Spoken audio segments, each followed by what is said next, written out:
12 जनवरी 2022। साकार मुरली। मीठे बच्चे, बाप से पूरा वर्षा लेने के लिए विकारों का दान जरूर देना है। ते ही अभिमानी बनना है। मम्मा बाबा कहते हो तो लायक बनो। प्रश्न: आस्तिक बने हुए बच्चे भी किस एक बात के कारण नास्तिक बन जाते हैं?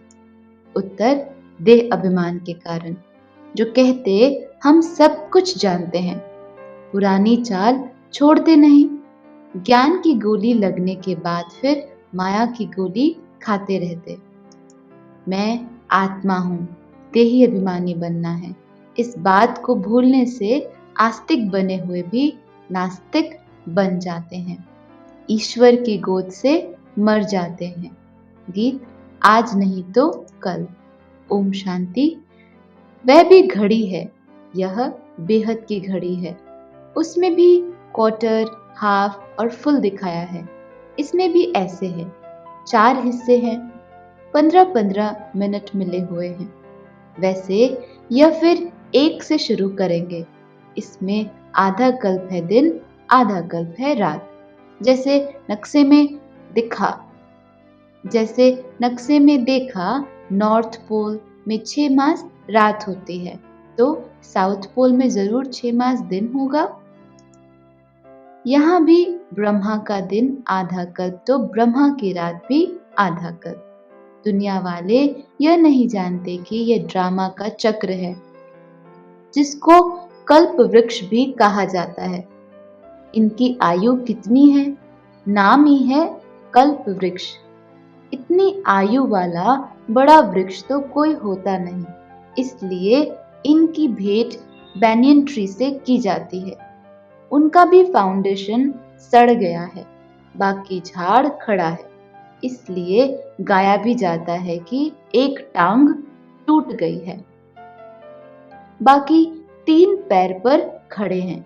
दुनिया में यह कोई नहीं जानते, आधा कल्प दिन और आधा कल्प रात, अथवा आधा कल्प ज्ञान और आधा कल्प भक्ति। वह आधा आधा नहीं कर सकते। सत्य को बहुत टाइम दे दिया है, तो आधा आधा नहीं हो सकता, कोई हिसाब ही नहीं रहता। मनुष्य आस्तिक और नास्तिक अक्षर का भी अर्थ नहीं समझते। आधा कल्प सृष्टि आस्तिक रहती है, आधा कल्प नास्तिक रहती है। वह आस्तिक बने का वर्षा बाप से मिलता है। कोई भी नहीं जानते तो शिवरात्रि कब होती है? टाइम तो होना चाहिए ना, जबकि बाप आकर रात को दिन बनावे। बाबा को ही आकर भक्ति का फल दे, भक्ति से छुड़ाना है। परमपिता परमात्मा को आना भी जरूर है। पुकारते हैं, पतित पावन आओ। पतित पावन कौन है यह नहीं जानते, इसलिए उनको नास्तिक कहा जाता है। जानने वालों में भी नंबरवार पुरुषार्थ अनुसार है। यहाँ रहने वाले भी एक्यूरेट न जानने के कारण आश्चर्यवत सुनंती कथनती भागंती हो जाते हैं। बाबा का पहला पहला फरमान है पवित्रता का। बहुत सेंटर्स हैं जहाँ विकारी मनुष्य भी अमृत पीने जाते हैं। धारणा कुछ भी नहीं कर सकते, विकारों को भी नहीं छोड़ते। जो अमृत छोड़ विष पीते हैं उनको भस्मासुर कहा जाता है। काम चिता पर चढ़ भस्म हो जाते हैं, देवता बनते नहीं। पहले विकारों का दान देना चाहिए। दान दें तब मम्मा बाबा कहने लायक हों। क्रोध भी कम नहीं। क्रोध में आकर पहले तो गाली देते हैं, फिर मारने भी शुरू कर देते हैं, 1-2 का खून भी कर देते हैं। अखबारों में ऐसे समाचार बहुत छपते हैं। बाबा से वर्षा लेना है तो इन विकारों से जिनसे दुर्गति हुई है उसका दान देना जरूर पड़े। बाबा कहते हैं, बच्चे तुमको अशरीरी बन चलना है, यह देह बांध छोड़ो। कितना समय तुम देह अभिमानी रहे हो। सतयुग में तुम आत्मा अभिमानी थे। तुम समझते थे हम आत्मा एक शरीर छोड़ दूसरा लेती हैं। वहां माया होती नहीं, इसलिए दुख की बात नहीं रहती। यहाँ तो बड़ा आदमी बीमार पड़े तो अखबार में पड़ जाता है। कितना उनको बचाने की कोशिश करते हैं। देखो इस समय पोप का कितना मान है, परंतु परंतु इस समय सब है नास्तिक। गॉडफादर को जानते ही नहीं तो नास्तिक कहेंगे ना। कोई बाप को 5-7 बच्चे हों तो बच्चे कहेंगे क्या कि यह बाप हमारा सर्वव्यापी है। यह बाप भी कहते हैं मैं रचयिता हूँ, ये मेरी रचना है। रचना में रचयिता व्यापक कैसे हो सकेगा। कितनी सहज बात है, फिर भी नहीं समझते, इसलिए बाप समझाते रहते हैं। पहले नास्तिक से आस्तिक बनाओ, जो कहे तो बरोबर परमपिता परमात्मा हमारा बाप है, उनसे वर्षा लेना है। कन्यादान में जो पैसे देते हैं उसको भी वर्षा कहेंगे। सुख का वर्षा कौन देते, दुख का वर्षा कौन देते, यह नहीं जानते। भारतवासी स्वर्ग को ही भूल गए हैं। नाम भी लेते हैं, कहते हैं फलाना स्वर्ग में गया, परंतु समझते नहीं। बाप कहते हैं बिल्कुल तुच्छ बुद्धि है। गाते हैं पतित पावन आओ, परंतु अपने को पतित थोड़े समझते हैं। बाप कहते हैं पहले अलफ पर समझाओ। परमपिता परमात्मा से तुम्हारा क्या संबंध है। जब कहें हम नहीं जानते तो बोलो बाप को नहीं जानते हो। लौकिक बाप तो शरीर का रचयिता हुआ ना, परमपिता परमात्मा तो आत्माओं का बाप है। तो क्या तुम बाप को नहीं जानते हो। ऐसे ऐसे समझाना चाहिए। कितनी सहज बात है, परंतु बच्चों की बुद्धि में नहीं बैठती, नहीं तो सर्विस करने लग पड़े। परम पिता परमात्मा से हमारा क्या संबंध है, प्रजापिता ब्रह्मा से क्या संबंध है। वह है परम पिता और यह है प्रजापिता।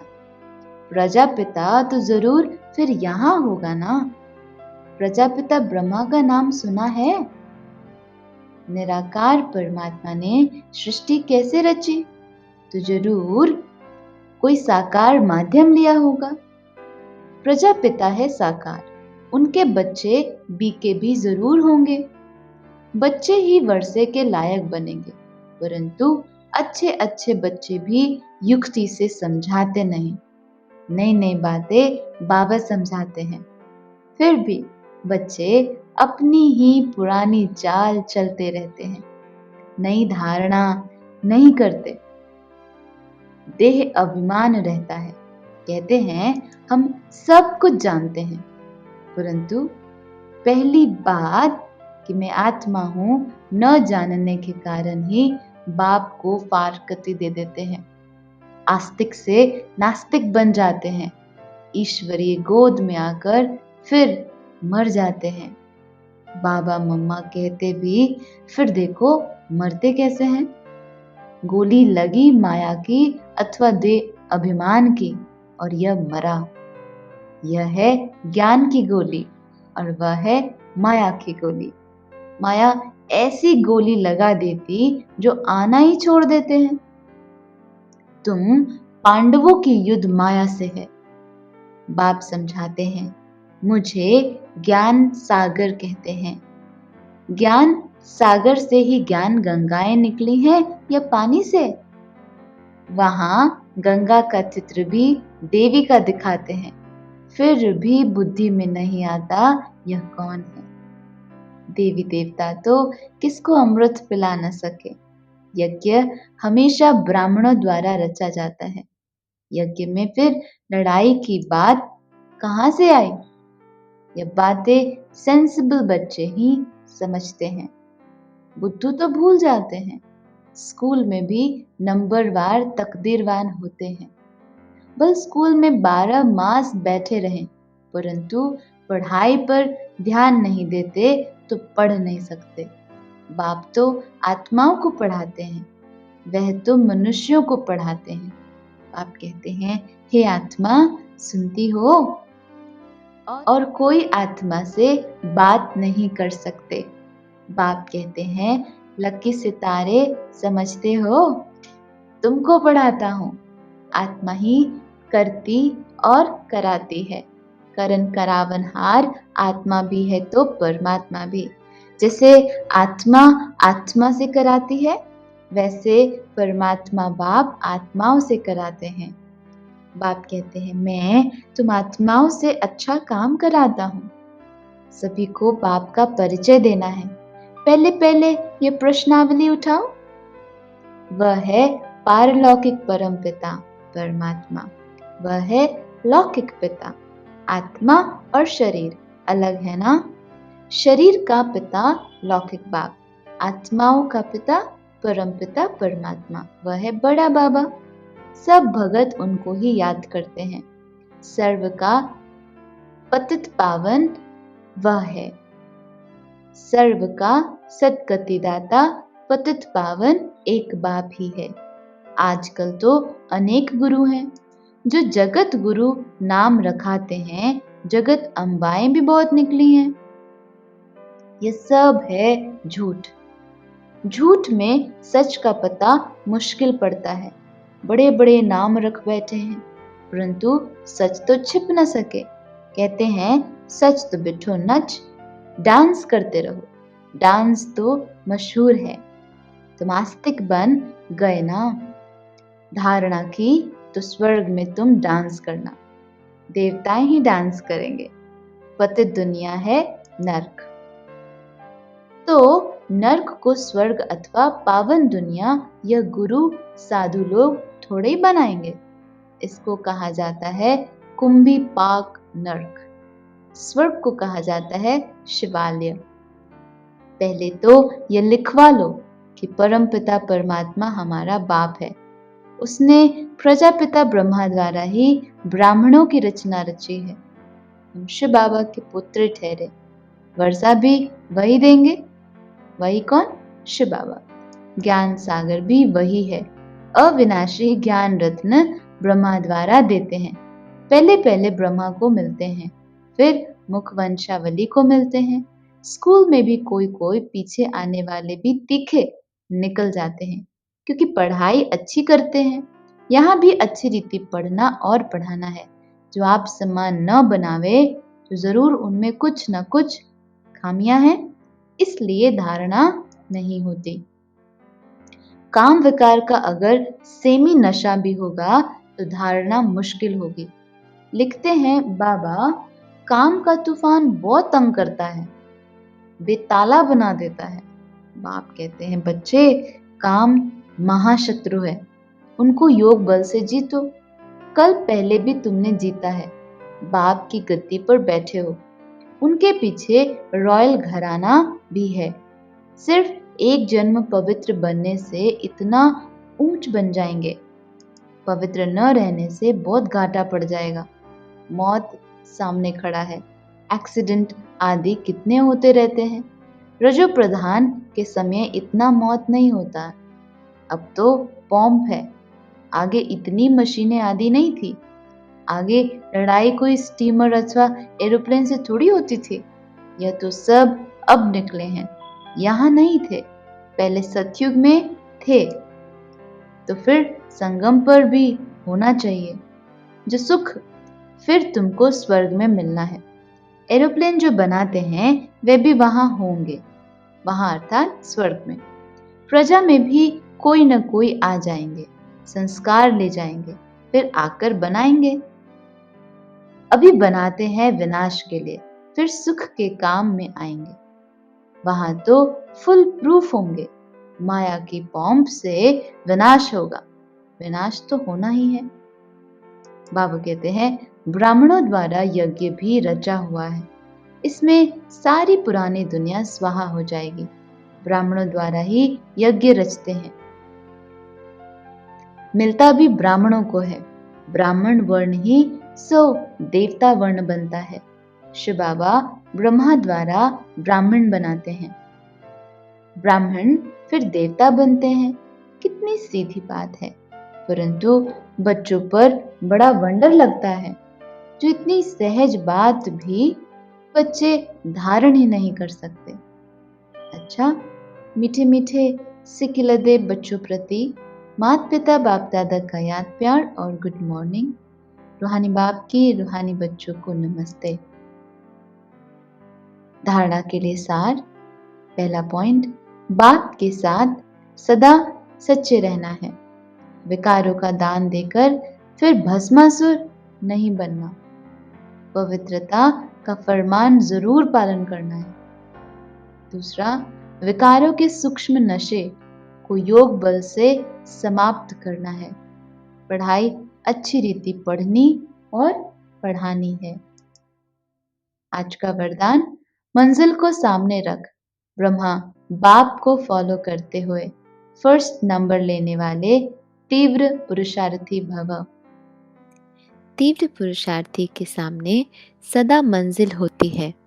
वे कभी यहाँ वहाँ नहीं देखते। फर्स्ट नंबर में आने वाली आत्माएं व्यर्थ को देखते हुए भी नहीं देखती। व्यर्थ बातें सुनते हुए भी नहीं सुनती। वे मंजिल को सामने रख ब्रह्मा बाप को फॉलो करते हैं। जैसे ब्रह्मा बाप ने अपने को करनहार समझकर कर्म किया, कभी करावनहार नहीं समझा। इसलिए जिम्मेवारी संभालते भी सदा हल्के रहें। ऐसे फॉलो फादर करो। स्लोगन, जो बात अवस्था को बिगाड़ने वाली है उसे सुनते हुए भी नहीं सुनो। लवलीन स्थिति में रहने के लिए बाप का बच्चों से इतना प्यार है जो रोज प्यार का रिस्पॉन्ड देने के लिए इतना बड़ा पत्र लिखते हैं, याद प्यार देते हैं और साथी बन सदा साथ निभाते हैं। तो इस प्यार में अपनी सब कमजोरियां कुर्बान कर समान स्थिति में स्थित हो जाओ। ओम शांति।